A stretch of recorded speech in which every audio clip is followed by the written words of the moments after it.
Who considers themselves to be a producer? Yay! Director? Writer? But everybody did a great job, so that's kind of what we're here to just kind of dissect that. So remind me how many pictures we're watching? Well, we've got 4 here at the moment. So we'll watch them one by one. Yep, and then we'll have a discussion with these guys. Should we start with you, Iris? I'm Iris. Hi, everybody. Hello. I always done fiction, so that's so documentary is a bit new to me. But I thought it would be easier. Ooh, a bit dumb. Anyway, I had this project. I thought, like, I started really small in this thing because a lot of the stuff was way too international because I'm originally from Amsterdam and I lived in Australia for 12 years, and now I'm here for some reason. And so my project was about New Zealand cartoonists, political cartoonists, 2 in particular. Sharon was told that she could be quite funny if she didn't always have a point to make.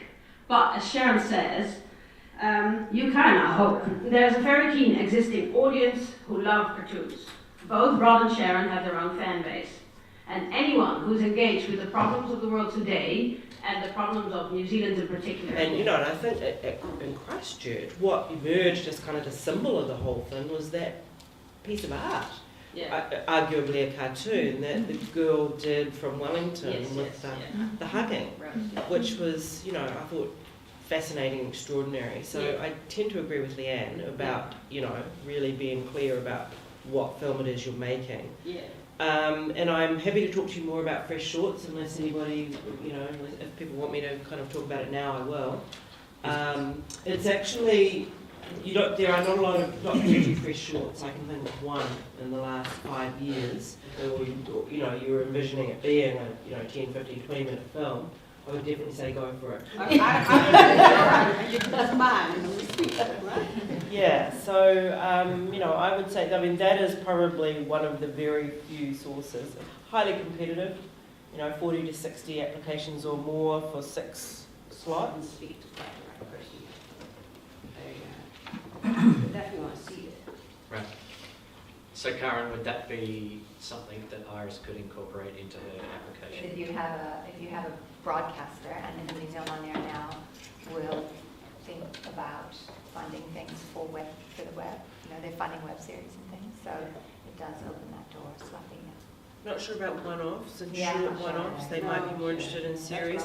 I think at this point, the challenges for you are focusing on the material. I know that's hard. It's an ongoing challenge for everybody, but I think you need some assistance in really thinking about, what kind of film am I making and what kind of support is out there. Yeah. It is the challenge for everybody. It's whether we can get it into some A-lists as well will be the goal, and then of course it'll go out after that to everywhere and anywhere we can. But I think in early development, I can't remember what stage, so I'm going to catch up with her because I think that's part of one of our issues, because I have applied for early development. We announced a small amount, but we didn't get that. Covers all of that. It's the same thing. It's colonisation, and in New Zealand, people just haven't had access to see it, to hear it, but more importantly, to understand it. I just want to clarify something I said before, actually. When I said the first action, any points, that's about the making of the film, not about the pitch. That's just my shtick about the fact that documentary filmmaking is the exact same as good narrative filmmaking. It's about so that wasn't about how to pitch, that was just about how to tell the myth. And this we might be at a disadvantage because we're not seeing the image of the trailer. So some of these things might just be really clear in the trailer. But I think it's always a good idea to start your pitch with whether you're pitching a 90-minute film or a 10-minute film, or just like tell me exactly what it is. This is a 90-minute film that addresses the subject matter of colonization. Just so I know right at the top, that's what this is. And you almost did it. I was partway through though before I was thinking, is this a feature? Is it a one-off? Is it a series? Whatever.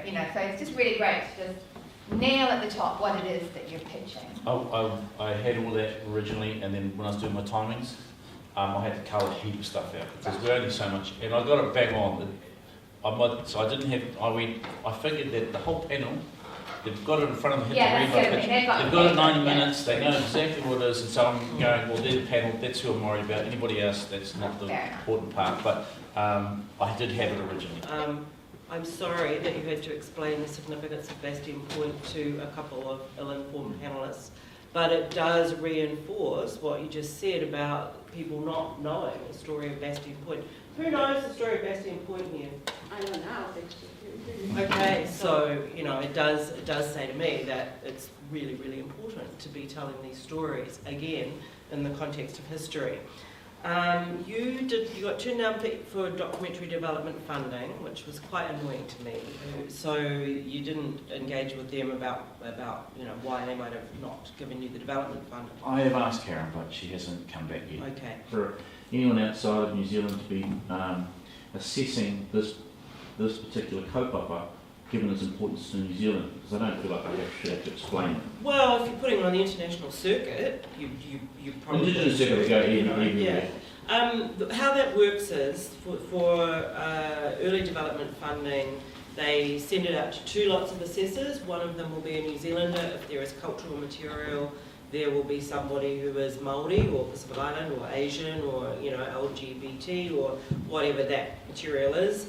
And then there may be another offshore assessor because they will be looking at it in the context of an international market. So you have to think outside the box. There's philanthropy, have you talked to Ngāti Whātua about how they might find ways to invest in the film? I mean, just think of just to show up at the film commission and go, you're my only, this is the only port of call, is instantly there's a grumpiness. Whereas if you show up with 200 grand, who had been talking about that and was prepared to budget him, but then he's left, so I'm kind of got to restart that process. I mean this in general though. I just think everybody in general, if you can actually go to the film commission where you've already got some money, it really helps. So you need to think outside the box. Yeah, I couldn't agree more. For all of you, when you are thinking about funding, it needs to be strategic, and where can I find partnerships, and how can I be strategic, really, about where I'm getting my money from and spreading the load. One single funder is not going to want to take that risk usually. Really try to think outside the box, because as Leanne says, if you just show up at the film commission and keep barking up that tree, there's zero guarantee that you're going to get any traction. So it's about the Kaimanawa horses, and we just went there kind of wanting to see horses, and we met this a genuine Kiwi cowboy basically, and he really invited us into his home, and he's part of the local iwi, and he's kind of the only guy of his group, the only guy who still is living on that land and is taking care of the horses, and he has such a unique perspective on it, and so we kind of just wanted to uncover what his story was, and then we pitched it over. And how was your pitching experience? Yeah, it's good. It's good. I was glad Jenny was there with me. You'll see. Whereas with the features, there's often, a lot of good features get made because by the time you've got that kind of money to make a feature film, blah, blah, blah. So the standard of the short film. So I'm thinking to myself, if I ever want to win an Oscar, it's more likely with a short film because the standard's not very high. I watched an awful lot of bad short films. Yeah. And on that point, Doc Edge has Oscar eligibility. So if you win Best New Zealand Short at Doc Edge, you automatically qualify. On the Indigenous Film Festival circuit primarily, it was picked up by Pacific Islanders and Communications, the folks that I mentioned, to stream on their short form platform. They then entered it into, and then we sold it to them for some money, which actually covered a lot of our distribution costs. And they entered it into an international PBS International online film festival, and it won the Audience Award, much to our astonishment. We figured people in Utah were kind of up there pushing buttons at Pacific Island film. I'm very puzzled about the advice you're getting about there not being a distribution channel for shorts. Also, the short film, it isn't necessarily a feature film. Yeah, and the idea that there's no distribution avenues for shorts, and therefore you should make a feature, is bizarre in my opinion. Yeah, I don't know where people are getting that from. I feel like we're talking to people who are pushing us to make the feature, and that's sort of why Jenny and I have kind of stalled a little bit, and we're trying to find out how we can make the short film first. Well, we're also talking about, many zeros. Like it costs 15,000 or 30,000 or 40,000 or 90,000 to make a short film. Stick a zero on the end of that, or 2 zeros on the end of that to make a feature. How are you going to raise that money? So, yeah, I don't know. I'd say apply for fresh shorts, go And if hard. you think there's a story you can tell in 15 minutes, Yeah. that's the story you're telling. Just take a 15-minute story and try and make it into a 90-minute story. I want to see that film. Yeah. Some cowboy up in the mountains, breaking a stallion. I would totally watch that for 15 minutes. But there's filmmakers who've made film. The guys who surf and also make films have worked out that there's a huge audience for surfing films. I don't get it myself, but there's quite a lot of surfing films out there because they know that the surfers will watch those films, and there's ways of finding money from some of those people. Well, I was Horse also thinking- people are crazy like car people. Like Matthew Metcalf made 3 motor racing films because he's worked out motor racing people will watch cars go around in circles no matter what is going on. So horse people are similar to that. It's a really key niche, that people who are into horses are freaking into horses. And so find them. Basically the last time, because Butch here is he's in his 70s and he isn't in great health.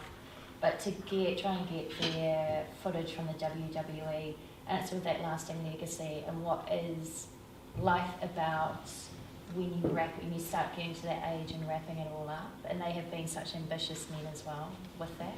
So it's with that journey, and also about, particularly now, the social awareness of who they were in the 80s and who they are now, and what we are as people and culturally now. I think it's really important too. So with that too, investors have come, we're definitely talking to investors. We need a good bit of funding for this, and to your point earlier, we have received a small bit from the Film Commission, but we are going again for more, fingers crossed. But that was never our only avenue, because we do need more money than that.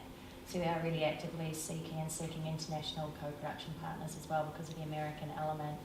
And obviously because it has got a huge international audience as well that we're really, really keen to target.